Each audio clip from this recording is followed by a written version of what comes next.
तेज civils के platform पे आप सभी लोगों का स्वागत है। मेरा नाम है दिनेश टेकवानी और आज हम हमारे पीएसआई और आरएएस प्रीलिम्स के लिए जो इकोनॉमी का क्रैश कोर्स चल रहा है उसके नेक्स्ट लेक्चर और बहुत ही इंपॉर्टेंट लेक्चर नेशनल इनकम, राष्ट्रीय आय, यानी कि जो हमारे आरएएस प्रीलिम्स के बदले हुए सिलेबस के अंदर conventional methods income approach of development लिखा हुआ है, उसकी बात करने वाले हैं। इस टॉपिक में देखो दोस्तों, हम जीडीपी, जीएनपी, जितनी भी चीजें आप सुनते हो ना न्यूज़पेपर के अंदर, और इवन अगर आपने इकोनॉमी पढ़ रखा तो ये तो पढ़ ही रखा होगा, इन सब की बात करने वाले हैं। अगर मैं इंपॉर्टेंस की दृष्टि से बताऊं तो ये लेक्चर आपके आरएएस प्रीलिम्स और पीएसआई दोनों के लिए सुपर डुपर इंपॉर्टेंट है, क्योंकि हर साल मिनिमम एक सवाल और कई बार दो सवाल इस टॉपिक से आए हैं। और जो सवाल आए हैं वो एकदम बेसिक कंसेप्ट से सवाल आए हैं, जीडीपी के जो फॉर्मूले होते हैं उनसे सवाल आए हैं, जीडीपी के जो कंसेप्ट्स होते हैं वहां सवाल आए हैं, और कई बार कुछ सवाल डेटा से भी आए हैं। तो हम क्या करेंगे, इसमें पहले सारा जो हमारा कन्वेंशनल पार्ट है, जो हमारा कंसेप्चुअल पार्ट है, वो पूरा कवर कर लेंगे। फिर उसके बाद जो हमारा लेटेस्ट इकोनॉमिक सर्वे है, गवर्नमेंट ऑफ इंडिया का 2025-26 का, उसका जो इंपॉर्टेंट डेटा है जीडीपी, जीएनपी का, एग्रीकल्चर इंडस्ट्री सर्विस का, वो सारा हम कवर कर लेंगे। क्योंकि ये बहुत ही इंपॉर्टेंट टॉपिक है, इसलिए हम थोड़ा सा इसको आराम से करेंगे और आपको भी इस पे समय देना चाहिए। ठीक है, आप इसको हमारी जो बुक है उससे पढ़ सकते हो, साथ के साथ जो हमारी एनसीईआरटी है क्लास 11th और 12th की, उसके अंदर भी इसके बारे में एक्सटेंसिवली एक चैप्टर दिया हुआ है, तो उस चैप्टर को भी आप लोगों को पढ़ लेना चाहिए, क्योंकि ये बहुत ही इंपॉर्टेंट टॉपिक है।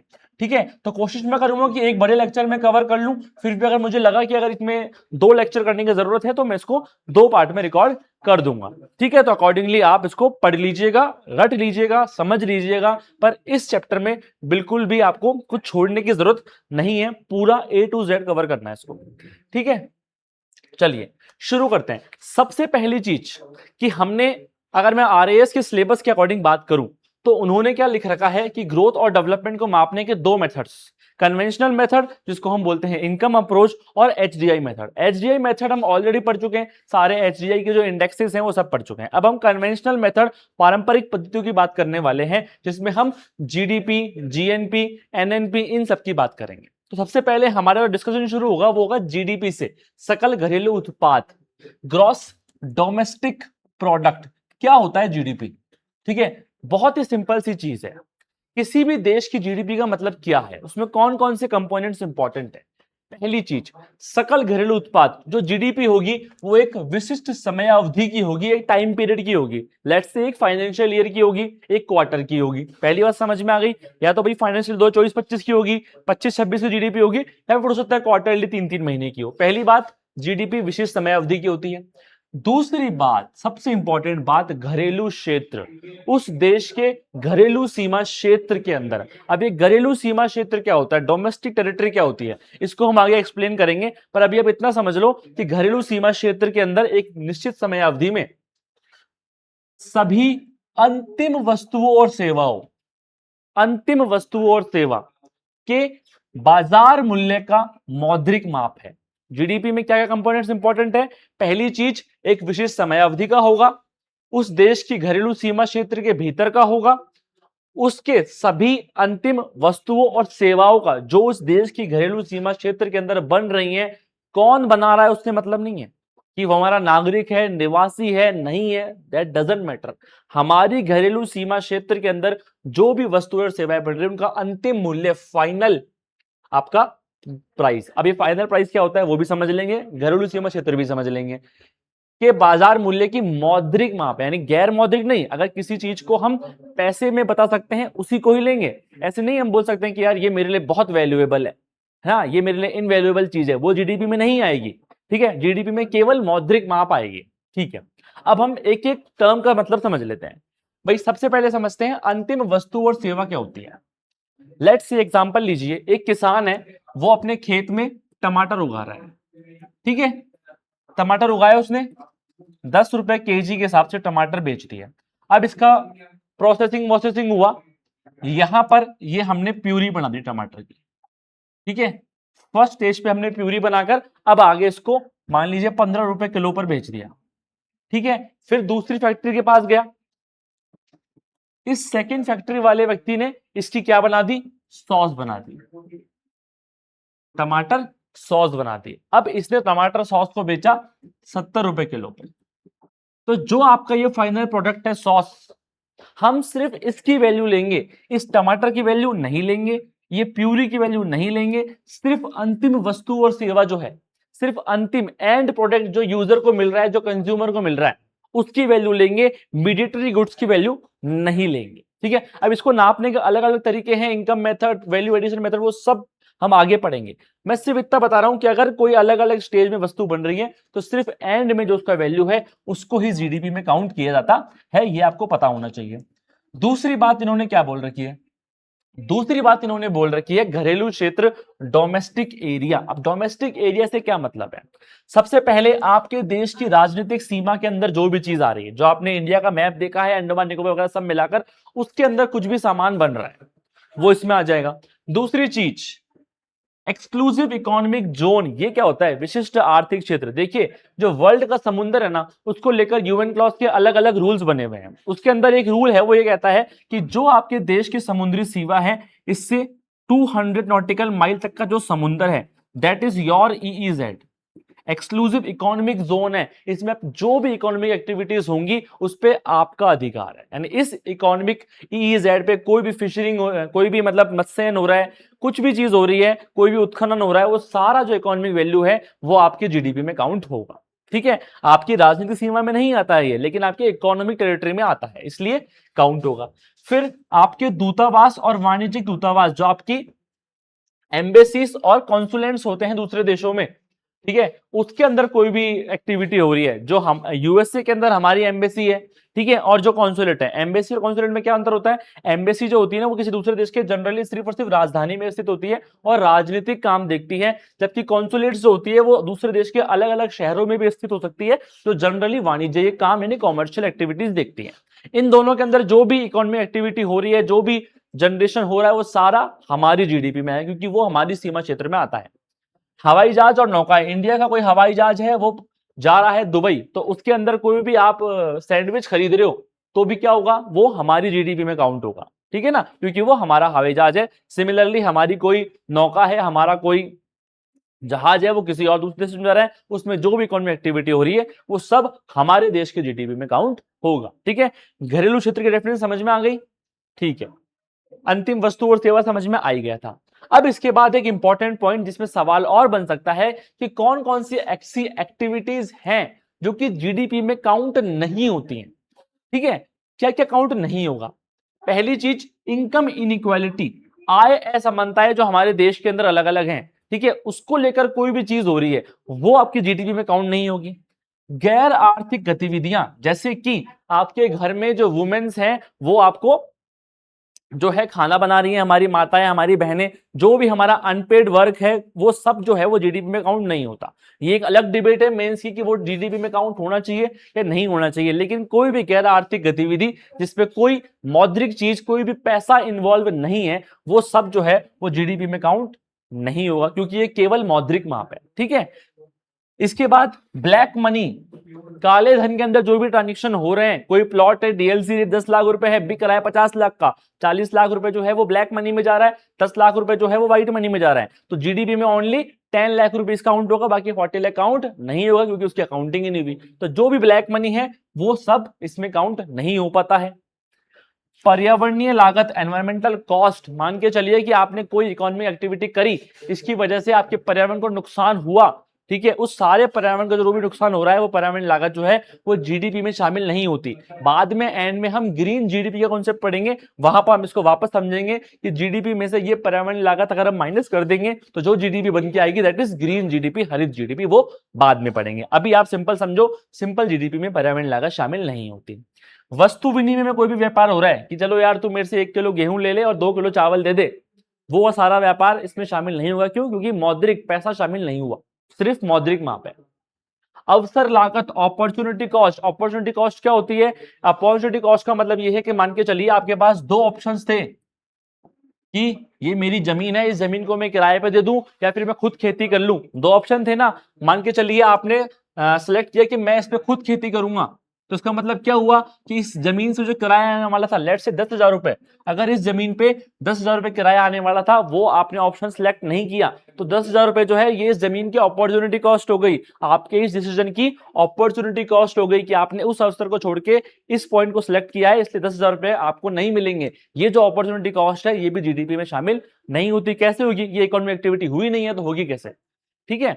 इसके बाद कोई भी एक्सटर्नलिटीज हैं, लेट्स से मान के चलिए कोई एक एरिया है, उसके अंदर कोई हॉस्पिटल हमने बना लिया, अब उसके आसपास चाय की दुकान, पान की दुकान, फल फ्रूट की दुकान, ये सब खुल गई, तो हॉस्पिटल वाला ये नहीं बोल सकता कि देखो मेरे हॉस्पिटल खुलने की वजह से ये सारे लोगों की जो दुकानें खुली हैं, इसलिए मेरे हॉस्पिटल के अंदर इनकी इनमें जो भी इकोनॉमिक एक्टिविटी हो रही है वो मेरे हॉस्पिटल में शामिल करो। नहीं, एक्सटर्नलिटीज अगर आपकी किसी इकोनॉमिक एक्टिविटी की वजह से हो रही है तो वो हम शामिल नहीं करेंगे। हाँ, ऑल्दो अपने अपने तरीके से वो लोग जीडीपी में शामिल हो जाएंगे कि नॉर्मली एक फल की दुकान खुली, ठीक है, तो वो एज ए फल की दुकान जीडीपी में शामिल हो जाएगी। लेकिन हॉस्पिटल वाला ऐसे बोले कि भैया मैंने मेरी वजह से ये दुकान खुली है इसलिए इसको शामिल होना चाहिए, नहीं, तो हॉस्पिटल के परव्यू से वो जीडीपी में शामिल नहीं होगा। तो कोई भी एक्सटर्नलिटीज है, किसी भी एक इकोनॉमिक एक्टिविटी की वजह से बहुत सारी इकोनॉमिक एक्टिविटीज होती हैं, वो सारी इकोनॉमिक एक्टिविटीज उस एक इकोनॉमिक एक्टिविटी की दृष्टि से अगर हम देखें तो जीडीपी में शामिल नहीं होगा। अगर कहीं भी बाल श्रम हो रहा है, कोई भी इलीगल एक्टिविटी हो रही है, वो सब जो है जीडीपी में शामिल नहीं होता है। मान के चलिए कोई एक फैक्ट्री है, वहां पर बाल श्रम पकड़ लिया आपने, तो वो जीडीपी में शामिल फिर नहीं होगा उस फैक्ट्री में जो भी आज तक इकोनॉमिक एक्टिविटी हुई थी बाल श्रम की वजह से। ठीक है, ये सारे अवैध कार्य जीडीपी में शामिल नहीं होते हैं। आई होप समझ में आ गया होगा। डेफिनेशन पूरी क्लियर है। देखो ये डेफिनेशन पढ़ना इसलिए इंपॉर्टेंट है क्योंकि वो इससे कंसेप्चुअल सवाल पूछ लेंगे कि ये इकोनॉमिक एक्टिविटी हो रही है, बताओ जीडीपी में शामिल होगी या नहीं होगी। अभी आगे और पढ़ेंगे हम, जब हम आगे जीडीपी को काउंट करने का तरीके पढ़ेंगे ना, तो वहां पर भी अलग अलग इकोनॉमिक एक्टिविटीज समझेंगे जो कि जीडीपी के अंदर शामिल नहीं होती है। ये इन जनरल मैंने आपको बता दी और घरेलू सीमा क्षेत्र आपको बता दिया। ठीक है, चलिए आगे बढ़ते हैं। अब पढ़ते हैं हम जीडीपी को काउंट करने के अलग अलग मेथड्स। तो देखो जीडीपी की जो काउंट करने के मेथड है वो 3 मेथड है हमारे पास।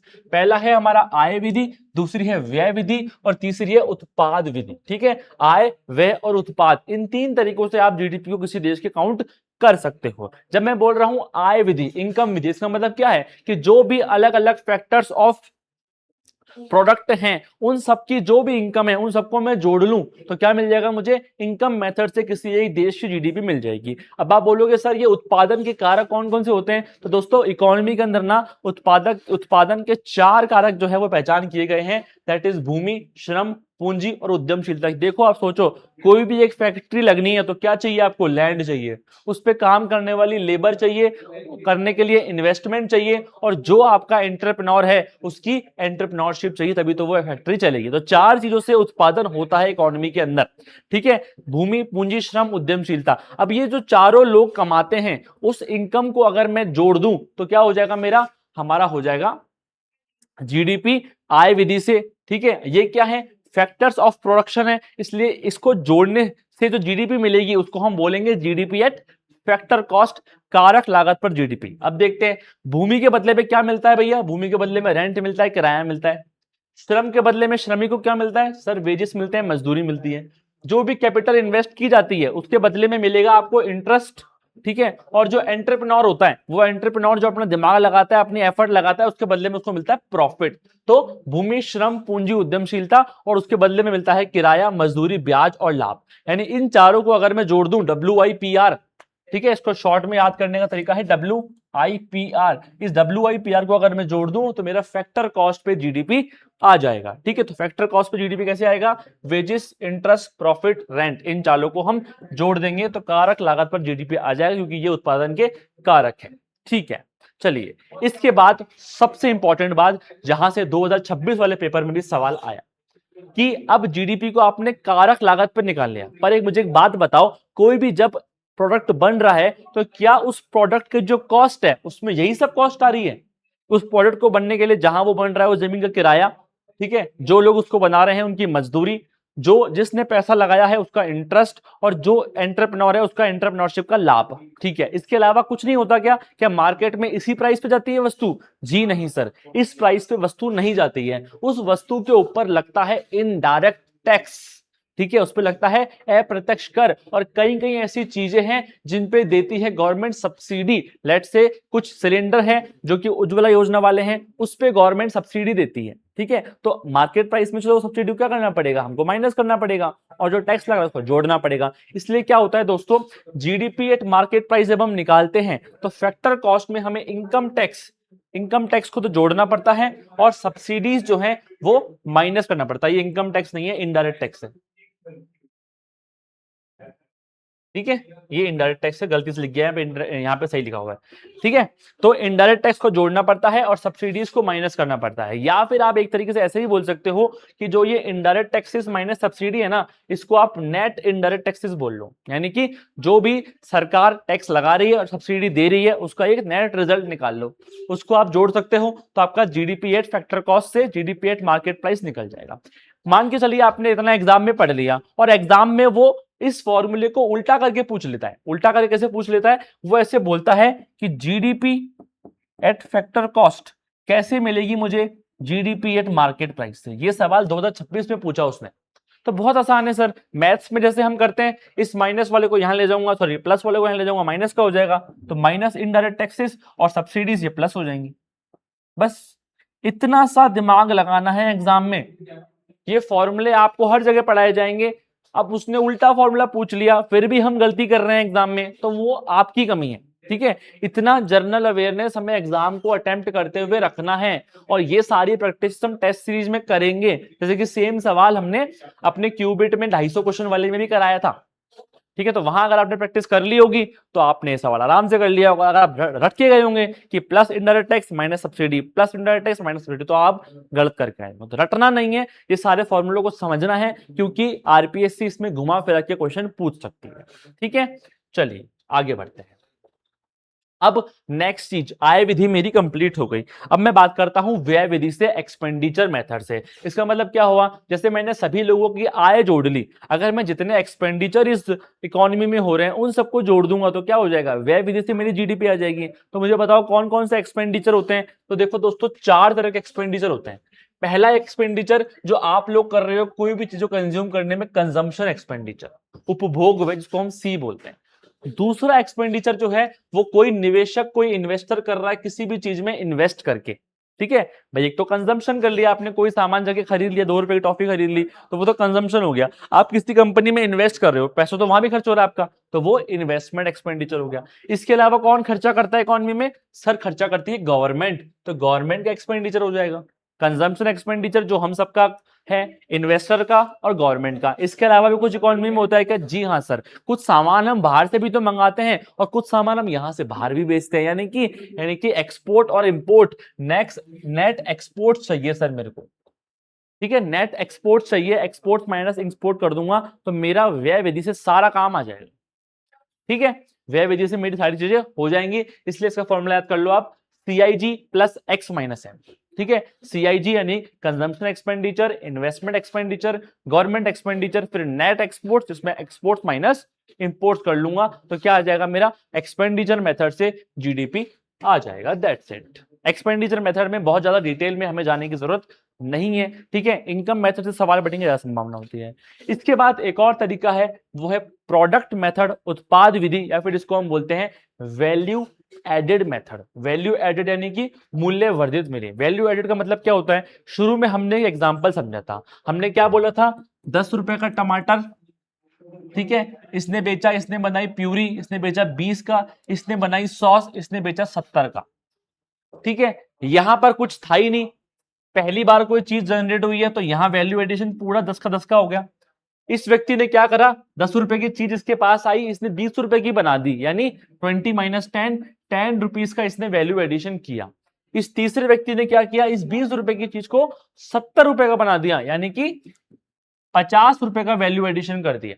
समझ में आया, यानी क्या हुआ, हर स्टेज पे जो वैल्यू एडिशन हो रहा है उस वैल्यू एडिशन को अगर हम ऐड कर देंगे तो इसको बोल देंगे प्रोडक्ट मेथड से जीडीपी कैलकुलेशन। अब आप देखो, वैल्यू एडिशन आप जोड़ोगे ना तो भी फाइनल प्राइस ही आएगा। देखो 50, 60, 70, क्या आया 70 फाइनल प्राइस। ठीक है, अब आप बोलोगे सर फिर जरूरत क्या पड़ी? जरूरत इसलिए पड़ी क्योंकि हम चाहते हैं कि हर एक सेक्टर में कितना वैल्यू एडिशन हो रहा है वो भी हम साथ के साथ में देख लें, इसलिए हमने ये वैल्यू एडेड मेथड जो है वो लेके आया। और बाद में जब मैं आपको जीवीए पढ़ाऊंगा तो पूरा वैल्यू एडेड मेथड जो है वो जीवीए के अंदर यूज होता है। ठीक है, तो फिलहाल अभी आपको इतना याद रखना है, 3 तरह के मेथड है। आय विधि में सारी इनकम जोड़ दूंगा। ठीक है, व्यय विधि, आय विधि में सारी इनकम कौन कौन जोड़ोगे आप? सर मैं CIGR जोड़ दूंगा, यानी कि सॉरी CIGR नहीं, मैं सारी सर WIPR जोड़ दूंगा, यानी कि आपकी जितने भी चारों कारक है उत्पादन के, उन चारों उत्पादन कारक की जो आय है उन चारों को जोड़ दूंगा।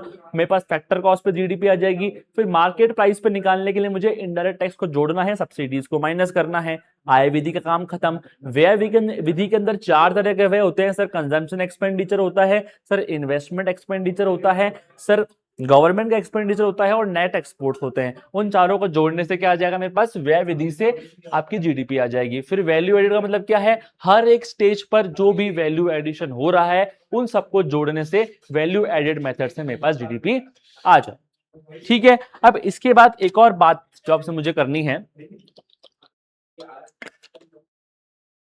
वो वही बात है कि कौन कौन सी एक्टिविटीज जो है वो जीडीपी में शामिल नहीं होती। उसको मैं यहां पे इसलिए पढ़ा रहा हूं क्योंकि अब आपने मेथड्स पढ़ लिए हैं जोड़ने के, अब आपको ज्यादा समझ में आएगा। जैसे मैंने आपको गवर्नमेंट एक्सपेंडिचर पढ़ा दिया, तो गवर्नमेंट का कौन सा एक्सपेंडिचर शामिल नहीं होगा जीडीपी में? ठीक है, वो तभी समझ में आएगा ना जब आपको पता चलेगा कि अच्छा गवर्नमेंट का एक्सपेंडिचर भी जीडीपी में किस तरह से शामिल होता है। चलिए, अब कौन कौन सी ऐसी चीजें हैं जो कि जीडीपी में शामिल होती हैं, कौन कौन से ऐसे प्रोडक्ट्स हैं? सिंपल सी बात है, बाजार में जो भी वस्तु बिकेगी वो सब जीडीपी में शामिल है। बाजार में कोई वस्तु नहीं बेची जा रही, केवल फ्री में दी जा रही है, that is also included in your GDP. Confusion करने वाला पॉइंट है, इसको समझ लेना। मान के चलिए कि कोई एक वस्तु जो है वो फ्री सैंपल के रूप में बांटी जा रही है, पर जब वो वस्तु बनी थी तो उस वस्तु पे पूरा वही खर्चा हुआ है। ठीक है, और जीडीपी जो है वो बेचने पे नहीं होती है, वो उसकी मार्केट प्राइस पे या फिर जो वस्तु बनी है उस पे होती है। तो बनने की जो वैल्यू है वो आपकी जीडीपी में शामिल होगी। पहले भी मैं एग्जांपल दे चुका हूं, जैसे हमने तेज सिविल्स पे शुरू में फ्री क्लासेस चलाई थी। ठीक है, अभी भी काफी सारे यूट्यूब पे हम फ्री वीडियोस डालते रहते हैं। तो क्या वो जीडीपी में शामिल नहीं होगा? नहीं सर, वो जीडीपी में शामिल होगा। क्यों? क्योंकि तेज सिविल्स तो उस पर एक्सपेंडिचर कर रहा है ना, वो क्लास बनने में तो सारा एक्सपेंडिचर हुआ ही है ना, तो उसकी वो वैल्यू तो है ही। तो चाहे वो आपको फ्री में मिल रही है लेकिन तेज सिविल्स का उस पर पैसा लग रहा है, इसलिए वो क्या है, वो चीज आपकी जीडीपी में शामिल होगी। ठीक है, चलिए नेक्स्ट चीज, एजेंट कोई सर्विस प्रदान कर रहा है, जैसे कि कोई डिलीवरी एजेंट है या फिर मान के चलिए कोई एक प्रॉपर्टी डीलर है जो कि आपको बस बता रहा है कि ये प्रॉपर्टी यहां पर है, तो उसने आपको सर्विस दी है एक तरीके से, इसलिए उसकी भी वैल्यू है वो जीडीपी में काउंट होती है। ठीक है, तो उस पर कंफ्यूज होने की जरूरत नहीं है कि वो जीडीपी पे काउंट होगा या फिर नहीं होगा।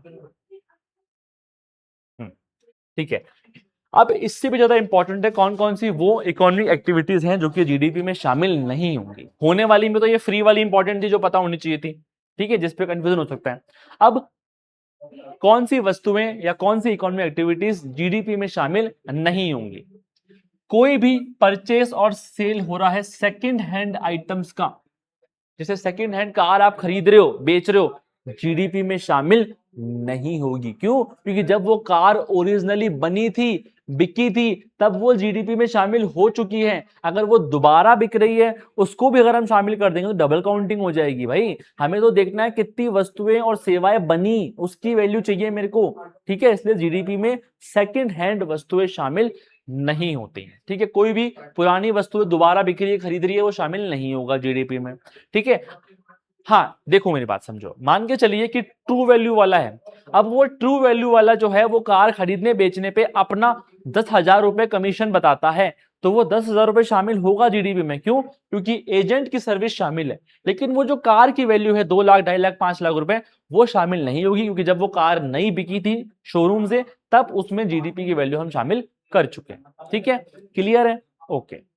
इसके बाद वही अवैध गतिविधियों के कारण जो भी उत्पादन हुआ है वो शामिल नहीं होगा, बता दिया मैंने, बाल श्रम वगैरह। फिर कोई भी नॉन इकोनॉमिक गुड है जैसे कि हवा, पानी, ये सब भी जो है जीडीपी में शामिल नहीं होते। बहुत सिंपल सी बात है। अब एक सबसे इंपॉर्टेंट बात, ट्रांसफर पेमेंट्स, हस्तांतरण भुगतान, ये क्या चीज है और ये जीडीपी में शामिल क्यों नहीं होता?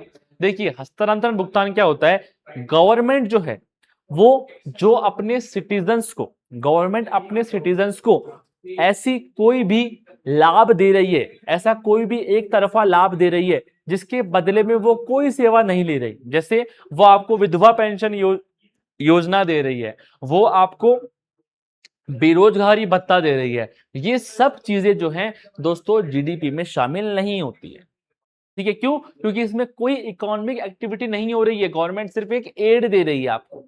ठीक है, वो चीज जो है वो शामिल नहीं होगी। सामाजिक सुरक्षा पेंशन योजना, बेरोजगारी भत्ता, अनुदान, ये सब चीजें जिसके बदले में कोई वस्तु और सेवा का उत्पादन नहीं हो रहा है, कोई वस्तु सेवा का विनिमय नहीं हो रहा है, वो जो है जीडीपी में शामिल नहीं होगा। ये टर्म याद रखना, ट्रांसफर पेमेंट, क्योंकि वो सीधे बोल देगा कि ट्रांसफर पेमेंट जो है वो जीडीपी में शामिल नहीं होते।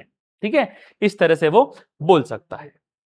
चलिए आगे, अब हम चलते हैं अपने अगले कंसेप्ट की तरफ जिसका नाम है ग्रॉस नेशनल प्रोडक्ट। हमने पहले क्या पढ़ा, ग्रॉस डोमेस्टिक प्रोडक्ट, सकल घरेलू उत्पाद। अब ये है सकल राष्ट्रीय उत्पाद, यानी घरेलू से राष्ट्रीय की तरफ में जा रहा हूं। जब घरेलू में मैंने क्या बोला कि मेरे घर की सीमा के अंदर कोई भी व्यक्ति हो जो इकोनॉमिक एक्टिविटी कर रहा है, चाहे वो मेरा निवासी है नहीं है, मुझे कोई मतलब नहीं है। हाँ, एक बात याद रखना, इकोनॉमी के अंदर नागरिक जैसी कोई चीज नहीं होती है। There are no citizens concept in economy.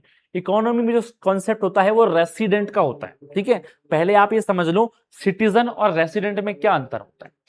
Citizenship क्या है, किसी एक देश की आपके पास राजनीतिक सदस्यता है, कि आपके पास उस देश का पासपोर्ट है। ठीक है, मतलब जरूरी नहीं कि पासपोर्ट नहीं तो आप सिटीजन नहीं है, पर मैं आपको समझाने के लिए बता रहा हूं कि अगर आपके पास किसी देश की पूर्ण राजनीतिक सदस्यता है तो वो होती है सिटीजनशिप। ठीक है, और दूसरी चीज है निवासिता। किसी भी देश में आप सामान्य रूप से निवास कर रहे हो, मान लीजिए 6 महीने से ऊपर आप किसी देश में रह रहे हो, तो इन जनरल आपको वहां के देश की निवासिता मिल जाती है। फॉर एग्जाम्पल आपने सुना होगा एनआरआई है, ये तो एनआरआई की फुल फॉर्म क्या होती है, नॉन रेसिडेंट इंडियन, नहीं रहता इधर, मतलब मजाक में बता रहा हूं। नॉन रेसिडेंट इंडियन वो क्या होता है, मान के चलिए कोई इंडिया का व्यक्ति है, भारत का कोई नागरिक है, अब वो जाके यूएसए में जॉब कर रहा है। अब जॉब करते हुए 6 महीने से ऊपर हो गए उसको, ठीक है, तो 6 महीने से ऊपर हो गए तो उसको यूएसए की निवासिता का अधिकार मिल गया। ठीक है, वो यूएसए का निवासी हो गया, लेकिन नागरिक अभी भी वो इंडिया का ही है। जो एनआरआई व्यक्ति होता है, नॉन रेसिडेंट इंडियन, नागरिक वो इंडिया का ही है लेकिन निवासी वो दूसरे देश का है। ठीक है, ये कॉन्सेप्ट मैं क्यों समझा रहा हूं, क्योंकि अब आपको जीएनपी में काम आएगा ये। ठीक है, अब जीएनपी की आप डेफिनेशन समझना, फिर वापस से एनआरआई पे आएंगे अपन। ठीक है, कि एनआरआई जो काम कर रहे हैं वो किसकी जीडीपी में, किसकी जीएनपी में जा रहा है। ठीक है, चलिए, जीएनपी ऐसे बोलता है कि जो भी एक देश के निवासी हैं, जो भी एक देश के निवासी हैं, उनके द्वारा जो भी इकोनॉमिक एक्टिविटी की जा रही है, उन सभी इकोनॉमिक एक्टिविटीज के अंतिम वस्तुओं और मूल्य और सेवाओं का योग।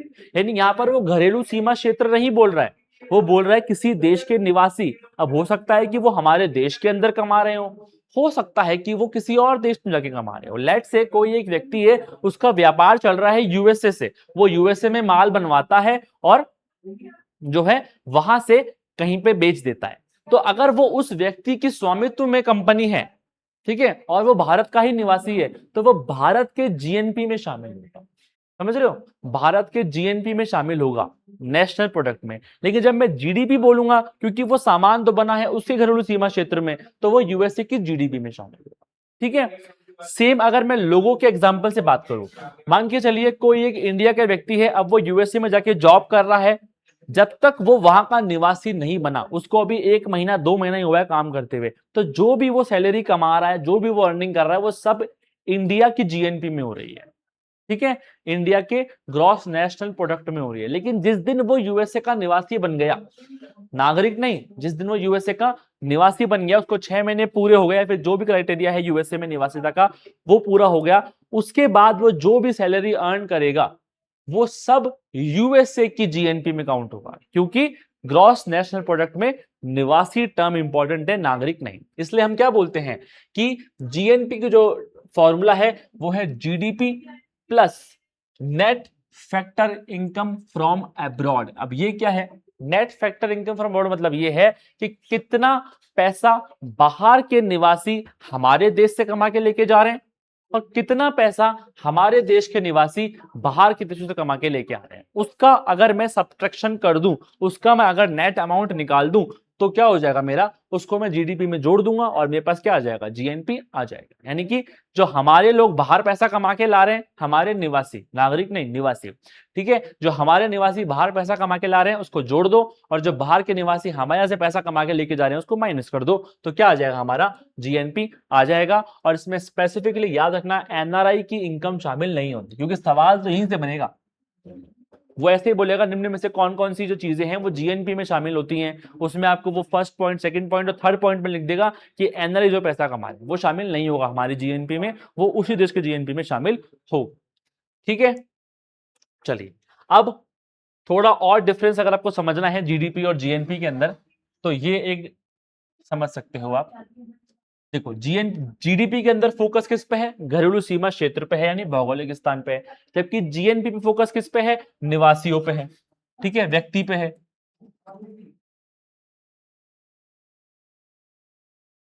इसमें घरेलू उत्पादन होता है, इसमें निवासियों द्वारा उत्पादन होता है, व्यवसाय द्वारा उत्पादन होता है।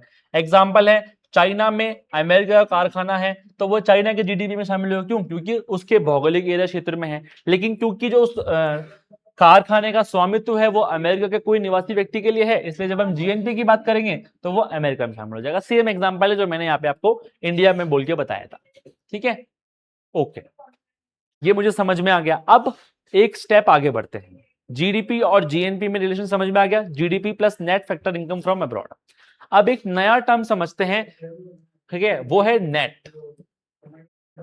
हम अभी क्या पढ़ रहे हैं, gross national product, gross domestic product. अगर मुझे नेट डोमेस्टिक प्रोडक्ट या फिर नेट नेशनल प्रोडक्ट पे जाना है, तो अगर मैं ग्रॉस वाले की जगह नेट पे जाना चाहता हूं, इसका मतलब क्या होता है, इसका मतलब ऐसे होता है, मान के चलिए कि आज आपने कोई एक कार खरीदी है, आज के 5 साल बाद, मुझे एक बात बताइए, जो आपने कार आज 10 लाख रुपए की खरीदी है, आज के 5 साल बाद तो उसकी वैल्यू 10 लाख रुपए नहीं रहेगी।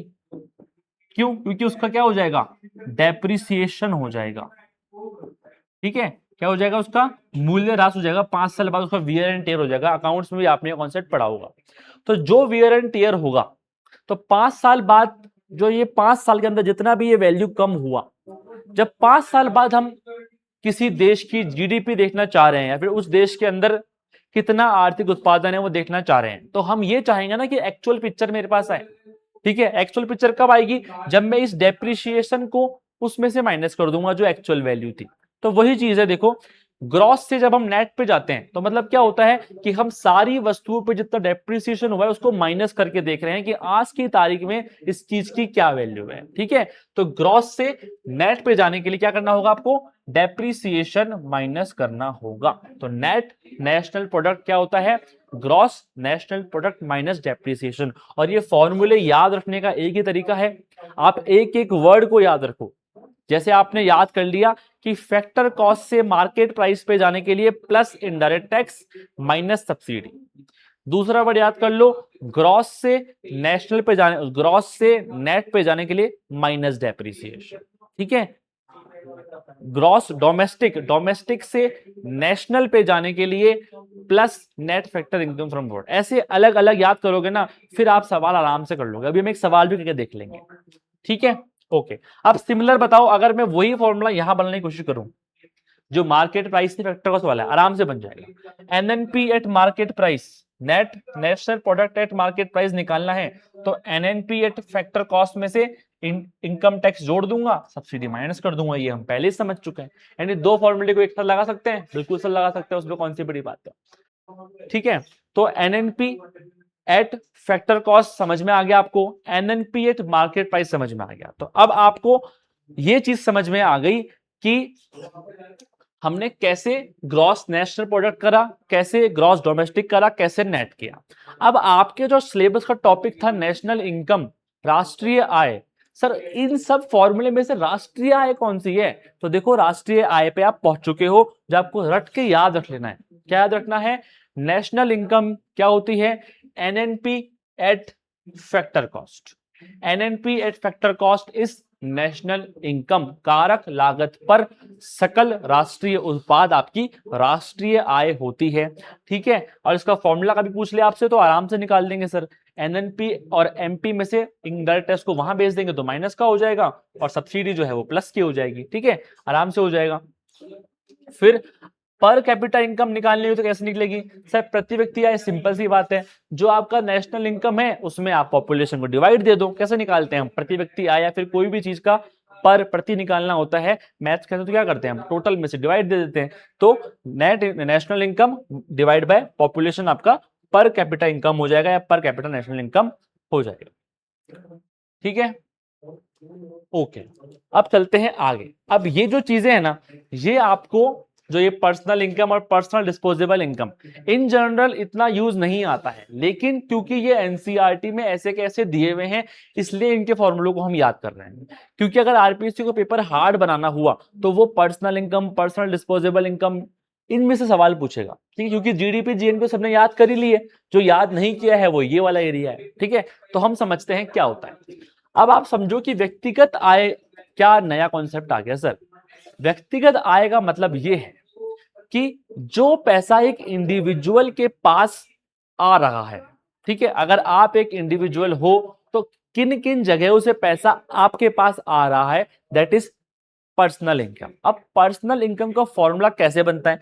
तो नेशनल इनकम जो हमारी है, या फिर जिसको हम बोल सकते हैं एनएनपी एट फैक्टर कॉस्ट, इसमें से कुछ चीजें तो हमें जोड़नी पड़ेंगी। कौन सी चीज जोड़नी पड़ेंगी? वो सारी चीजें जो कि आपने जीडीपी को कैलकुलेट करते हुए शामिल नहीं करी थी, लेकिन वो सारी चीजें आपको प्राप्त हो रही हैं। सर एग्जांपल बताना। अभी हमने एक चीज समझी थी, ट्रांसफर पेमेंट्स। जो भी गवर्नमेंट जो है वो आपको बेरोजगारी भत्ता दे रही है, आपको पेंशन दे रही है, वो हम जीडीपी में काउंट तो नहीं कर रहे थे, लेकिन दोस्तों क्या वो एक व्यक्ति को पैसा खर्च करने के लिए मिल रहा है या नहीं मिल रहा? आप बोलोगे सर वो तो मिल रहा है पेंशन के रूप में। तो जब हम व्यक्तिगत आय की बात करेंगे तो ऑफकोर्स सी बात है कि जो ट्रांसफर पेमेंट गवर्नमेंट कर रही है उसको आपको सर इस एनएनपी फैक्टर कॉस्ट में जोड़ना चाहिए। ठीक है, तो जोड़ने वाली एक चीज आपको समझ में आ गई कि ट्रांसफर पेमेंट्स मुझे जोड़ने हैं। क्यों? क्योंकि इसको मैंने अभी तक जीडीपी में शामिल तो नहीं किया था, लेकिन ये पैसा खर्च करने के लिए अवेलेबल है एक व्यक्ति के पास। ठीक है सर, और क्या जोड़ना चाहिए? इसके अलावा जो इंटरेस्ट पेमेंट्स ऑन डिपॉजिट्स हैं, क्योंकि अभी तक हम जीडीपी के अंदर ब्याज वगैरह ये सब चीजें नहीं जोड़ रहे थे, क्योंकि हमें सिर्फ अंतिम वस्तु और सेवाएं चाहिए थी, तो ब्याज वगैरह आप नहीं जोड़ रहे थे, लेकिन जो आपको ब्याज मिल रहा है, फिर वही बात की वो खर्चा करने के लिए अवेलेबल है आपके पास, इसलिए इसको भी आपको जोड़ना पड़ेगा। तो ये दो ऐसी टर्म्स हैं जो आपको एनएनपी फैक्टर कॉस्ट या फिर नेशनल इनकम में जोड़नी पड़ती हैं पर्सनल इनकम निकालने के लिए। अब कुछ चीजें माइनस भी करनी पड़ती है क्या? सर बिल्कुल करनी पड़ती है। माइनस कौन सी चीजें करनी पड़ेंगी? सर माइनस वो करना पड़ेगा जो आपने जीडीपी में शामिल तो कर लिया, लेकिन वो पैसा हमारे पास खर्च करने के लिए अवेलेबल नहीं हो पा रहा। सर देखते हैं कौन सा ऐसा पैसा है जो कि एक इंडिविजुअल को खर्च करने के लिए तो नहीं मिल रहा, लेकिन जीडीपी में उसको हम शामिल करते हुए आ रहे थे। पहली चीज निगम कर, कॉर्पोरेट टैक्स।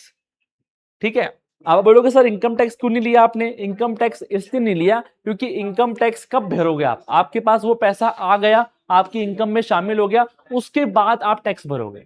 लेकिन निगम कर क्या होता है? कोई एक कंपनी होती है, वो अपना प्रॉफिट जब डिवाइड करती है उससे पहले ही उसको निगम कर भरना होता है। ठीक है, यानी वो पैसा एक इंडिविजुअल तक पहुंचता ही नहीं है, इसलिए वो पैसा क्या होता है, उस पैसे को हमने माइनस करना है एनएनपीएस फैक्टर को या फिर नेशनल इनकम से, क्योंकि नेशनल इनकम में तो वो चीज शामिल हो रही है लेकिन इंडिविजुअल तक वो पैसा नहीं पहुंच रहा है, इसलिए निगम कर माइनस करना पड़ेगा। सर सिमिलर ऐसी कोई और चीज है क्या जो कि व्यक्ति तक पैसा पहुंच ही नहीं रहा? ठीक है सर, वो है अवितरित कॉर्पोरेट लाभ। कॉर्पोरेट्स क्या करते हैं सर, जो भी उनको बेनिफिट लाभ होता है, जो भी प्रॉफिट होता है, वो सारा पैसा नहीं बांट देते हैं, वो उसमें से कुछ पैसा वो फिर से अपनी कंपनी में लगा देते हैं। वो पैसा जीडीपी में तो काउंट हो रहा है, लेकिन वो पैसा किसी इंडिविजुअल तक सर नहीं पहुंच पाया, इसलिए पर्सनल इनकम में हम अवितरित कॉर्पोरेट लाभ को भी माइनस कर देते हैं, निगम कर को भी माइनस कर देते हैं। इसके अलावा सर क्या होता है जो कि माइनस करना पड़ता है? वो है सामाजिक सुरक्षा जो योजना है उनमें योगदान। ठीक है, जब आपने ट्रांसफर पेमेंट्स को जोड़ा तो आपने एक चीज ये नहीं सोची, कहीं कहीं गवर्नमेंट की स्कीम्स जो होती हैं वो कॉन्ट्रीब्यूटरी स्कीम्स होती हैं। ठीक है। वो कॉन्ट्रीब्यूटरी स्कीम, जैसे कि एक गवर्नमेंट एम्प्लॉय होता है, गवर्नमेंट एम्प्लॉय की जब सैलरी बनती है तो उसकी सैलरी में से जीपीएफ नाम का एक पीएफ जो पहले ही कट जाता है उसको मिलता ही नहीं है। तो ये सारी चीजें, जो पीएफ कट गया आपका, आपको मिला ही नहीं, गवर्नमेंट ने अपनी कंट्रीब्यूशन स्कीम में शामिल कर लिया, वो आप पर्सनल इनकम में कैसे शामिल कर सकते हो, क्योंकि वो पैसा आपको मिला ही नहीं है। इसलिए इसको भी आपको क्या करना पड़ता है, माइनस करना पड़ता है। ठीक है, तो ये सारी चीजें हम क्या करते हैं, माइनस करते हैं आपकी सामाजिक सुरक्षा में योगदान, निगम कर और अवितरित कॉर्पोरेट लाभ, और जोड़ते क्या क्या है, ट्रांसफर पेमेंट्स जोड़ते हैं, और सार्वजनिक ऋणों पर ब्याज जो है वो हमें जोड़ना होता है, क्योंकि ये दो चीजें जीडीपी में हमने जोड़ी नहीं थी, पर पैसा उसके पास, व्यक्ति के पास आ रहा है, और ये तीन चीजें ऐसी हैं जो कि जीडीपी में तो जोड़ दी हमने, पर पैसा व्यक्ति के पास नहीं पहुंच पा रहा। ठीक है, समझ में आया तो बहुत अच्छी बात है, नहीं समझ में आया तो रट लेना। ठीक है, लेकिन समझने की कोशिश करना, आसानी भाषा में, मतलब मैंने समझाया है, समझ में आ जाना चाहिए था वैसे। ठीक है, चलिए नेक्स्ट एक कॉन्सेप्ट है personal disposable income. Personal income और पर्सनल डिस्पोजेबल इनकम में सिर्फ इतना सा अंतर है कि पर्सनल इनकम का मतलब यह है कि कितना पैसा एक इंडिविजुअल के पास आ रहा है, और डिस्पोजेबल का मतलब ये है कि एंड में जब वो खर्चा कर रहा है तो उसके पास कितना पैसा हाथ में है। तो आप और कौन सी चीजें बच गई सर जो खर्चा करने के लिए अवेलेबल नहीं है? सर बहुत सिंपल सी बात, जो हम आगे कर रहे थे, जो आप मेरे से यहाँ पूछ रहे थे कि सर आपने इनकम टैक्स माइनस क्यों नहीं किया, तो मैंने क्या बोला था कि पैसा आपके पास एक बार आ जाता है उसके बाद आप इनकम टैक्स देते हो। तो पैसा आ गया एक बार, दैट इज पर्सनल इनकम, लेकिन जब वो इनकम टैक्स भी पे करना पड़ रहा है आपको, तो खर्चा करने के लिए तो वो पैसा अवेलेबल नहीं है, तो पर्सनल डिस्पोजेबल इनकम में हम इसको अब माइनस कर देंगे। व्यक्तिगत कर भुगतान जैसे कि आयकर वगैरह, इसके अलावा कई बार हमारे पर बहुत सारे फाइन्स लग जाते हैं, हम रेड लाइट क्रॉस कर लेते हैं, पुलिस वाले अंकल पकड़ लेते हैं, 1000 रुपए का चालान बना देते हैं। ये फाइन क्या होता है, ये फाइन भी हमारे खर्चे में से तो नहीं यूज हो पाया, तो वो जो फाइन गवर्नमेंट के पास गया, वो सारा फाइन्स भी तो है, वो हम यहाँ पे माइनस कर देते हैं, और पर्सनल डिस्पोजेबल इनकम हमारी आ जाती है। व्यक्तिगत कर भुगतान और गैर कर भुगतान अगर आप माइनस कर दोगे आपकी पर्सनल इनकम में से, तो पर्सनल डिस्पोजेबल इनकम आपके पास आ जाएगी। ठीक है, कोई डाउट नहीं? अब सवाल आपसे कैसे पूछ सकता है वो, मान लो उसको और मुश्किल सवाल पूछना है, तो वो आपसे पर्सनल डिस्पोजेबल इनकम के टर्म्स पे तो सवाल पूछेगा और ऑप्शन देगा नेशनल इनकम में। ठीक है, तो इतना दिमाग लगाना है कि सर यहाँ पर्सनल इनकम में से माइनस कर रहे हैं, तो इस पर्सनल इनकम के फॉर्मूले को हम पूरा का पूरा यहाँ उतार सकते हैं। समझ रहे हो? यानी कि अगर मैं बोलूं कि पर्सनल डिस्पोजेबल इनकम निकालने के लिए नेशनल इनकम में से क्या क्या माइनस करना पड़ता है, तो जो ऊपर माइनस कर रहे हैं, कॉर्पोरेट लाभ, कॉर्पोरेट टैक्स, सामाजिक सुरक्षा प्लस ये दोनों भी माइनस हो जाएंगे जब मैं नेशनल इनकम के टर्म्स में पूछूंगा। तो इतना दिमाग हमें खुद लगाना पड़ेगा एग्जाम में कि कौन से फॉर्मूले में कौन सी चीज हम कहां से क्या पुटअप कर रहे हैं। ठीक है, चलिए आगे बढ़ते हैं। अब सेम एक कॉन्सेप्ट जैसे पर्सनल डिस्पोजेबल इनकम है ना, वैसा ये कॉन्सेप्ट है नेशनल डिस्पोजेबल इनकम। ठीक है, पर्सनल डिस्पोजेबल इनकम का मतलब क्या था, पर्सनल इनकम में से वो पैसा जो कि आप खर्चा कर सकते हो, सेम बात नेशनल इनकम में से वो पैसा जो कि खर्चे के लिए अवेलेबल है। तो सर इसके लिए हमें क्या क्या करना पड़ेगा, इसके लिए नेशनल इनकम तो है ही, उसके अलावा सर इसमें कुछ चीजें और जोड़नी पड़ती हैं। ठीक है, वो है शुद्ध अप्रत्यक्ष कर और शेष विश्व से प्राप्त शुद्ध हस्तांतरण है, क्योंकि ये पैसा एज ए नेशन, ऐसे गवर्नमेंट के पास और अवेलेबल है खर्चा करने के लिए। ठीक है, पर्सनल लेवल पे नहीं सोचना है, गवर्नमेंट लेवल पे सोचना है। गवर्नमेंट को और टैक्सेस मिल रहे हैं जो और खर्चा कर सकती है वो, और उसके अलावा वर्ल्ड से उसको कई ग्रांट्स मिल रहे हैं, पता नहीं क्या क्या चीजें मिल रही हैं, वो भी ऐसी चीजें हैं जो जीडीपी में शामिल नहीं हुई थी पर खर्चा करने के लिए गवर्नमेंट के पास अवेलेबल है, तो वो और आप जोड़ सकते हो नेशनल डिस्पोजेबल इनकम में। ठीक है, चलिए अब ये सारे फॉर्मूले हम रिवाइज कर लेते हैं जो जो हमने पढ़े। सर फैक्टर कॉस्ट निकाली कैसे हमने, GDP at factor cost WIPR से निकाली, मजदूरी ब्याज लाभ किराया। Sir GDP at market price निकालने के लिए फैक्टर कॉस्ट में से आपने आयकर नहीं है यार, ये इनडायरेक्ट टैक्स है, इनडायरेक्ट टैक्स जोड़ दिया और सब्सिडी माइनस कर दी। सर जीएनपी निकालने के लिए आपने जीडीपी में net factor income from abroad जोड़ दिया। सर एनएनपी निकालने के लिए आपने जीएनपी में से मूल्यह्रास को माइनस कर दिया, डेप्रिसिएशन को माइनस कर दिया। जीडीपी प्लस एनएफआईए माइनस मूल्यह्रास भी हम इसको लिख सकते हैं, क्योंकि जीएनपी को मैंने यहां से उठा के लिख दिया ऐसे। ठीक है, एनएनपी एट मार्केट प्राइस निकालने के लिए वही NNP at factor cost plus आपका अप्रत्यक्ष कर माइनस सब्सिडी। राष्ट्रीय आय national income NNPH factor cost plus NNPS MP minus आपका अप्रत्यक्ष कर प्लस सब्सिडी। ठीक है, व्यक्तिगत आय कैसे निकलती है? एनएनपीएच फैक्टर कॉस्ट में से हम यूसीपी यानी कि अनडिस्ट्रीब्यूटेड कॉर्पोरेट प्रॉफिट्स माइनस करते हैं, कॉर्पोरेट टैक्स माइनस करते हैं, सामाजिक सुरक्षा योजनाओं में कंट्रीब्यूशन माइनस करते हैं, ट्रांसफर पेमेंट प्लस कर देते हैं और बाकी आईपीडी प्लस कर देते हैं। व्यक्तिगत प्रयोज्य आय के लिए इसमें से मुझे आयकर माइनस करना पड़ेगा और बाकी शुल्क माइनस करने पड़ेंगे। राष्ट्रीय प्रयोज्य आय निकालने के लिए नेशनल इनकम मुझे अप्रत्यक्ष आय जोड़ना पड़ेगा और बाकी देशों से जो भी चीजें मुझे मिल रही हैं वो सब मुझे जोड़नी पड़ेंगी। ठीक है, चलिए आगे बढ़ते हैं। ये सब आपको फॉर्मूले याद कर लेने हैं। अब इस फॉर्मूले पे बेस एक न्यूमेरिकल हम फटाफट से कर लेते हैं जिससे कि पूरा जो है वो हमें क्लियर हो जाएगा, क्योंकि न्यूमेरिकल बेस सवाल भी आरपीएससी इनोवेशन करने के लिए पूछ सकता है। भैया निकालना क्या क्या है मुझे? एनडीपी एट मार्केट प्राइस निकालना है, एनडीपी एट फैक्टर कॉस्ट निकालना है, GNP MP, NNP MP, NNP FC, PCI, ये सब निकालने हैं और ये सारी वैल्यूज मुझे दी हुई हैं। ठीक है, जीडीपी एट एमपी दिया हुआ है, एक्सपोर्ट माइनस इंपोर्ट दिया हुआ है, डेप्रिसिएशन दिया हुआ है, इनडायरेक्ट टैक्स दिया हुआ है, सब्सिडी दिया हुआ है और पॉपुलेशन ऑफ कंट्री दिया हुआ है। ठीक है, तो हम निकालते हैं NDP at market price. Sir NDP net domestic product market price है क्या मेरे पास? मेरे पास जीडीपी एट एमपी है, एनडीपी एमपी, जीडीपी एमपी। किसका अंतर आया सर? अंतर सर इसका आया, मुझे ग्रॉस से नेट पे जाना है, ग्रॉस से नेट। सर डेप्रिसिएशन माइनस कर दो। ठीक है, यानी कि GDP at MP minus depreciation. तो जीडीपी एट एमपी कितना दिया हुआ है सर? 4 लाख करोड़। डेप्रिसिएशन दिया हुआ है 10,000, माइनस कर देंगे तो कितना आ जाएगा सर? 390 आ जाएगा। ठीक है, तो सर ये मेरे पास आ गया 390। ठीक है, ओके सर। अगली चीज क्या पूछी है?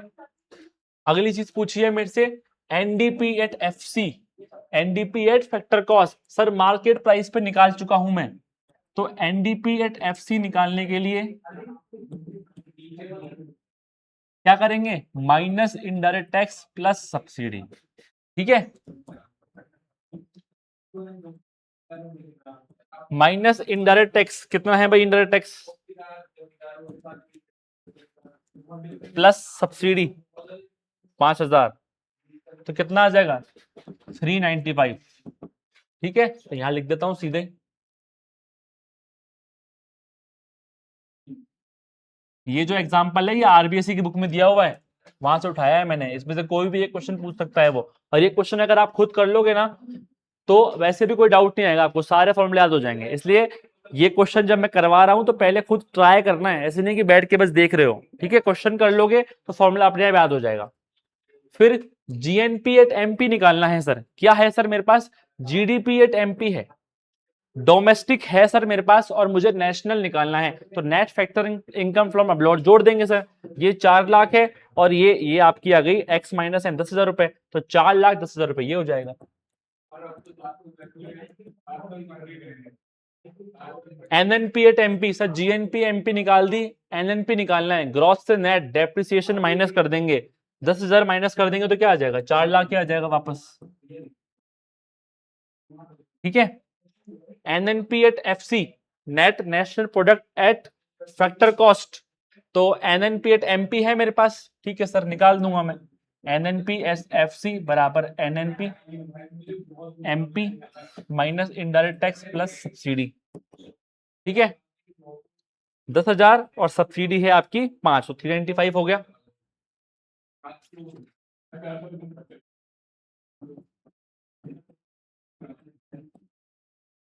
ठीक है, पर कैपिटा इनकम कैसे निकलेगा? सिंपल सी बात है सर, इसमें आप क्या कर दो, जो पॉपुलेशन है कितनी है? 100 करोड़ है पॉपुलेशन आपकी, माइनस कर दी 3950 आपका पर कैपिटा इनकम आ गया। कहीं कोई दिक्कत आई, आराम से जो है न्यूमेरिकल बेस्ड सवाल भी हम कर सकते हैं। ठीक है, चलिए आगे बढ़ते हैं। ये सारा फॉर्मूले का आपका सॉल्यूशन भी यहां पर आपको दिया हुआ है। इसके बाद 2 टर्म्स और हैं जीडीपी से रिलेटेड जो पता होनी चाहिए आपको, वो है नॉमिनल जीडीपी और रियल जीडीपी। अब देखो, तो जीडीपी हम कैलकुलेट कर रहे हैं ना, उसको कैलकुलेट करने के लिए हम कौन से ईयर के प्राइसेस यूज कर रहे हैं, उसके बेस पर आता है नॉमिनल जीडीपी और रियल जीडीपी। अगर जो ईयर का आप जीडीपी कैलकुलेट कर रहे हो, मान के चलिए आप 2024-2025 इसी साल का जीडीपी कैलकुलेट कर रहे हो, और 2024-25 का ही आपने इन्फ्लेशन के हिसाब से जो प्राइसेस हैं वो ली हैं, तो ऐसी जीडीपी को बोलते हैं नॉमिनल जीडीपी, या फिर हिंदी में बोलते हैं नाम मात्र की जीडीपी, मौद्रिक जीडीपी या चालू जीडीपी। और अगर मान के चलिए आपने कोई बेस ईयर बना रखा है, अगर आपने कोई बेस ईयर बना दिया लेट्स से 2011-12, उसके बेस पर आप इस साल की जीडीपी निकाल रहे हो, तो उसको बोलते हैं रियल जीडीपी, वास्तविक जीडीपी। अब आप बोलोगे सर जरूरत क्या पड़ गई है बेस ईयर की, और इससे क्या फर्क पड़ता है? तो इससे ये फर्क पड़ता है दोस्तों कि जब हम निकाल रहे हैं नॉमिनल जीडीपी, ठीक है, तब हम करंट ईयर के प्राइसेस ले रहे हैं। तो इसका मतलब क्या हुआ? इसका मतलब ये हुआ कि जैसे आपको पता है इस साल हमारे देश में मुद्रास्फीति, महंगाई बढ़ रही है, पेट्रोल के प्राइसेस बढ़ रहे हैं, तो अगर मैं इस साल की जीडीपी निकालते समय इस साल के प्राइसेस को लूंगा, तो ऑफकोर्स सी बात है कि जीडीपी मेरी ज्यादा आएगी। क्यों? क्योंकि महंगाई बढ़ गई थी, ठीक है। लेकिन मुझे एक बात बताओ, क्या ये आपके देश की रियल पिक्चर शो करेगा क्या? आप बोलोगे नहीं सर, क्योंकि जो जीडीपी बढ़ रही है वो बढ़ रही है इन्फ्लेशन की वजह से। जबकि मेरे को एक्चुअल पिक्चर तो तब मिलती ना जब मैं सिर्फ इतना देखूं कि प्रोडक्शन मेरा किस लेवल से बढ़ रहा है। वो कैसे मिलेगा? वो सर मुझे ऐसे मिलेगा कि मैं कोई एक ईयर फिक्स कर दूं, ठीक है, लेट्स से 2011-12, अभी तो चेंज हो गया, लेट्स से मैंने 2011-12 ईयर फिक्स कर दिया। अब जब मैं 2020-21 की जीडीपी निकाल रहा हूं, तो मैं 11-12 के प्राइसेस के अकॉर्डिंग निकाल रहा हूं। फिर जब मैं 21-22 की निकाल रहा हूं, तो भी मैं जो प्राइसेस हैं वो 2011-12 के ही ले रहा हूं। उससे क्या होगा? मुझे एक्चुअल पोजीशन पता पड़ेगी कि एक्चुअली मेरे देश में कितनी गुड्स और सर्विसेज जो है उनकी वृद्धि हुई है। तो एक्चुअल रियल पोजीशन निकालने के लिए हमेशा रियल जीडीपी को जो है वो हम कंसीडर करते हैं, जिससे कि एक बेस ईयर हो हमारे पास, जिसके बेस पे हम उस देश की जीडीपी निकाल सके, ठीक है। और अभी बेस ईयर चेंज हुआ है, उसको भी हम समझ लेते हैं, वो बहुत ही इंपॉर्टेंट है, कौन सी कमेटी की सिफारिश पे हुआ है और कौन सा बेस ईयर अभी हो गया, वो सब देख लेते हैं। ये देखने से पहले एक छोटा सा चीज जो आपको यहीं पे समझ लेनी चाहिए, जो हम इन्फ्लेशन में वापस से पढ़ेंगे, वो है जीडीपी डिफ्लेटर। जीडीपी डिफ्लेटर क्या होता है? जैसे मान के चलिए साल 2024-25 है, इसकी एक तो मेरे पास रियल जीडीपी है, एक मेरे पास नॉमिनल जीडीपी है। अगर मैं इसकी nominal GDP divide by real GDP multiply 100 कर दूं, इससे क्या होगा सर? इससे ये होगा सर कि नॉमिनल जीडीपी में तो मुद्रास्फीति जुड़ी हुई है, रियल में नहीं जुड़ी हुई। तो अगर मैं ऐसे कर दूं तो सारी वस्तुओं और सेवाओं की मुद्रास्फीति मिल जाएगी सर, जो मेरे देश के अंदर पैदा हो रही है। क्यों? क्योंकि नॉमिनल जीडीपी के जो प्राइसेस हैं that are inflation induced, inflation इसमें एडेड है, जबकि रियल वाले में नहीं है। तो मुझे पता चल जाएगा कि कितने गुना मेरा इन्फ्लेशन हो गया, कितना परसेंटेज मेरा इन्फ्लेशन हो गया, ठीक है। समझ में आ गया? ये और समझ में आएगा इन्फ्लेशन वाले चैप्टर में। अभी तो सिर्फ यहां पे लिंक हो रहा था, इसलिए मैंने एक आइडिया दे दिया आपको। चलिए अब हम समझते हैं बेस ईयर के बारे में कि अभी क्या हुआ है। देखिए, कुछ समय पहले तक हमारे देश में जो जीडीपी निकल रही थी, रियल जीडीपी, उसका जो बेस ईयर था वो 2011-12 था। क्या था? 2011-12 था। अभी वो चेंज होके हो चुका है 2022-23, ठीक है। तो सरकार ने क्या करा? सरकार ने एक 26 मेंबर कमेटी बनाई, किसकी अध्यक्षता में? विश्वनाथ गोल्डर जी की अध्यक्षता में, जिनको काम दिया कि सर अब 2011-12 का जो बेस ईयर है ये बहुत पुराना हो चुका है, इसलिए हमें अभी रियल जीडीपी निकालने के लिए कोई आसपास का बेस ईयर चाहिए। तो उसने बोला यार ऐसा करते हैं ना, कोविड-19 के बाद वाला बेस ईयर ले लेते हैं, क्योंकि आपकी इकोनॉमी अभी वहीं पे स्टेबलाइज्ड है। तो हमने वहां से करते हुए 2022-23 को जो है वो बेस ईयर के रूप में चुना है। तो ये बहुत ही इंपॉर्टेंट फैक्ट है, कमेटी का नाम और कौन सा नया बेस ईयर हो चुका है, ठीक है। अब आपसे कोई ये पूछ ले, मान लीजिए कि भाई जीडीपी कैलकुलेशन के अंदर बेस ईयर की क्या भूमिका है, तो ये भी आपसे प्रीलिम्स में वो पूछ सकते हैं, क्योंकि वो आपसे ओपिनियन बेस्ड सवाल पूछ रहे हैं और आपसे कंसेप्चुअल सवाल भी पूछ रहे हैं। तो कंसेप्चुअल सवाल ये बन सकता है कि आधार वर्ष की क्या भूमिका होती है। तो आधार वर्ष की भूमिका पहली बात तो हमने पढ़ ही लिया कि हमें अगर जीडीपी डिफ्लेटर कैलकुलेट करना है तो वो हो जाएगा। फिर वास्तविक जो वृद्धि, तो मैंने समझाया आपको कि सिर्फ इन्फ्लेशन की वजह से वृद्धि नहीं, वास्तविक जो वृद्धि हुई है वो मुझे अगर पता करनी है तो वो किससे मिलेगी, वो मुझे आधार वर्ष वाली रियल जीडीपी से मिलेगी। अगर मुझे बेहतर नीतिगत योजना बनानी है मेरे देश के लिए तो मुझे रियल जीडीपी का ही यूज करना चाहिए, तभी मुझे एक्चुअल पोजीशन मिलेगी। जो आपके इन्वेस्टर्स होते हैं वो इन्वेस्टर्स जो है एक देश की रियल जीडीपी को देख के इन्वेस्ट करते हैं, नॉमिनल जीडीपी को देख के इन्वेस्ट नहीं करते हैं। तो अगर आपको इन्वेस्टर का विश्वास जीतना है तो आपको रियल जीडीपी जो है वो निकाल के उन्हें देनी पड़ेगी। ठीक है, चलिए अब इसके बाद जो नेक्स्ट टर्म है हमारा वो है ग्रॉस वैल्यू एडेड।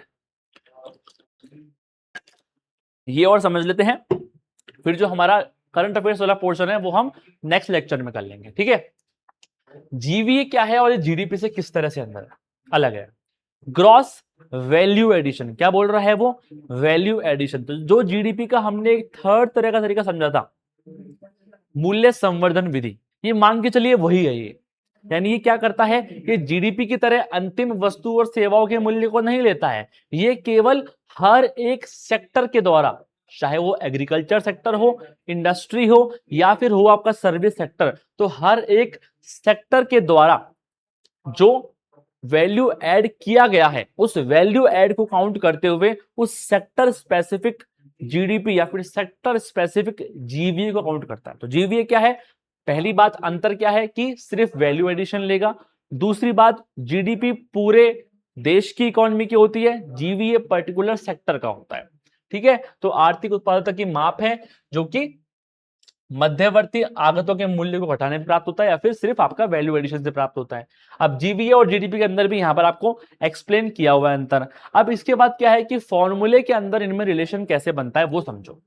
जो आपका जीवीए है वो कैसे निकलता है, जीडीपी में उत्पाद सब्सिडी जोड़कर और उत्पाद पर कर माइनस करके, subsidies on product and taxes on the product. फिर आगे समझना, अब ये प्रोडक्ट टैक्स और प्रोडक्ट सब्सिडी क्या है। प्रोडक्ट टैक्स और प्रोडक्ट सब्सिडी का मतलब ये है कि जो कि अमाउंट ऑफ प्रोडक्ट से डायरेक्टली रिलेटेड होते हैं। मान के चलिए कि कोई एक फैक्ट्री है, वो फैक्ट्री जो है उस पे दो तरह के टैक्स लगते हैं, एक होता है प्रोडक्शन टैक्स और एक होता है प्रोडक्ट टैक्स। प्रोडक्ट टैक्स का मतलब यह है कि जितने यूनिट वो उत्पादन करेगा उतना उस पर टैक्स लगेगा। मतलब उसने 100 यूनिट उत्पादन किया है तो 100 के ऊपर जीएसटी लगेगा, अगर 150 किया है तो 150 पे लगेगा। लेकिन कुछ टैक्सेस होते हैं प्रोडक्शन टैक्स, जैसे कि मान के चलिए लैंड टैक्स है, उसका रेंट है, उस पर कोई टैक्स है, तो वो आप कितना भी प्रोडक्शन करो, चाहे 100 करो, 200 करो, 500 करो, उससे मतलब नहीं है, वो टैक्स जो है वो तो लगेगा ही लगेगा, वो प्रोडक्ट के यूनिट से उसका कोई लेना देना नहीं है। तो प्रोडक्शन टैक्स तो ये होता है, और प्रोडक्ट टैक्स क्या होता है, जो कि पर यूनिट पे लगेगा। तो जीडीपी और जीवीए में जब हम रिलेशन लेते हैं तो हम सिर्फ प्रोडक्ट्स की बात करते हैं, प्रोडक्शन टैक्स की बात नहीं करते हैं। ठीक है, तो प्रोडक्शन टैक्स की बात कहां करते हैं, जो ये जीवीए हमने निकाल लिया, अब इस जीवीए में हमें बेसिक प्राइस पे जीवीए निकालना है। जो हमने ये जीवीए निकाला है जीडीपी से, वो निकला है हमारा जीवीए फैक्टर कॉस्ट। अब अगर मुझे बेसिक प्राइस पे निकालना है तो फिर मुझे प्रोडक्शन टैक्स जोड़ना पड़ेगा और प्रोडक्शन सब्सिडी माइनस करनी पड़ेगी। यानी कि मुझे एंड प्राइस एकदम निकालना है तब तो सारे टैक्सेस लेने पड़ेंगे, और केवल जीडीपी और जीवीए में रिलेशन देखना है तो केवल प्रोडक्ट टैक्स देखना पड़ेगा। इसके बाद सिंपल है वही कि मार्केट प्राइस पे निकालना है तो वही है कि product tax minus product subsidy. ठीक है, ये सारी चीजों को हमने एक्सप्लेन कर ही दिया। ठीक है, जीवीए बहुत ज्यादा इंपॉर्टेंट नहीं है आपकी दृष्टि से, बिकॉज जीवीए आपके सिलेबस के अंदर डायरेक्टली नहीं दिया हुआ है, तो इसके फॉर्मूले पे हम बहुत ज्यादा डीप में नहीं जा रहे हैं। थोड़ा सा हमें पढ़ के याद करके आगे बढ़ना चाहिए, क्योंकि जीवीए जो है वो एक कॉम्प्लेक्स कॉन्सेप्ट है, इसके अगर मैं फैक्टर्स आपको समझाने लगा तो बहुत टाइम लग जाएगा और उसका कोई खास फायदा है भी नहीं। इसके बाद कुछ कॉन्सेप्ट्स हैं जीडीपी से रिलेटेड। ठीक है, ये कॉन्सेप्ट्स और इसके बाद का जो हमारा करंट अफेयर्स वाला पोर्शन है, ये सारा पोर्शन जो है वो हम नेक्स्ट लेक्चर में कर लेंगे। अभी के लिए धन्यवाद, अब हम मिलते हैं नेक्स्ट लेक्चर में।